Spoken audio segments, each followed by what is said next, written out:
जी माशाल्लाह, तुम किसी से क्या डरोगे?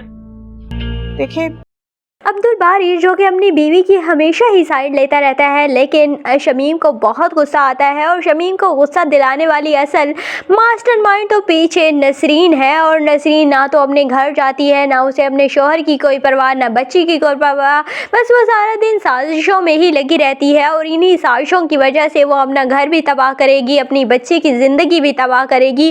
और उसका शोहर बहुत ज़्यादा बर्दाश्त वाला है, जो कि उसकी इतनी बुरी बुरी हरकतों को भी अभी तक बर्दाश्त करता रहा है, लेकिन अब उसकी भी बर्दाश्त एक हद तक की होगी। वो जवाब दे जाएगी और इसके बाद वो नसरीन को तलाक दे देगा, बच्ची की कस्टडी भी अपने पास रख लेगा।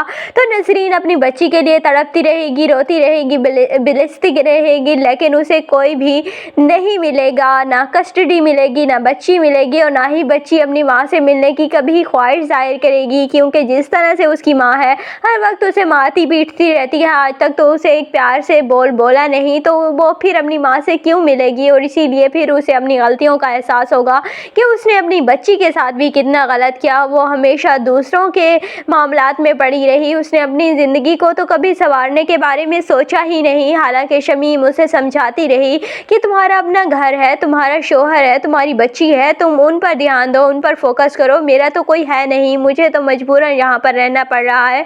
लेकिन भाई कभी भी अपनी बहनों को ऐसे बर्दाश्त नहीं करते। और अब अब्दुल बारी की आंखों में भी दोनों बहनें अपनी चुभ रही हैं, और वो कहता है कि हमेशा मेरी बीवी पर रोक टोक करती रहती हैं। अगरचे वो मुंह पर नहीं कहता, लेकिन दिल में वो यही सोच रहा है। और अब्दुल बारी अपने बाप के सामने अब खड़ा हो चुका है, तो अब उसे किसी और की परवाह है ही नहीं। वो कशफ की हमेशा साइड लेता रहता है और कहता है कि हर अच्छे बुरे में मैं तुम्हारे साथ हूँ, तुम्हें टेंशन लेने की कोई ज़रूरत नहीं है। दूसरी जानिब सायरा के वालिदैन पहुँच जाएंगे नेक्स्ट एपिसोड में सायरा के घर, और काफ़ी ज़्यादा इंसल्ट करेंगे सायरा के ससुराल वालों की कि आपका बेटा ऐसे कैसे कर सकता है हमारी बेटी के साथ, वो कैसे हमारी बेटी पर सौतन ला सकता है, और वो भी हमारी बेटी से पूछे बिना। तो सायरा को जब पता चलेगा कि फाइनली उसके शोहर ने दूसरी शादी कर ली है, तो सायरा को बहुत बुरा लगेगा, वो बहुत हर्ट भी होगी। लेकिन उसके वालिदैन फिर उसे संभालेंगे, उसे अपने घर वापस लेकर जाएंगे। पहले तो सायरा नहीं मानेगी कि मैंने नहीं जाना घर वापस, लेकिन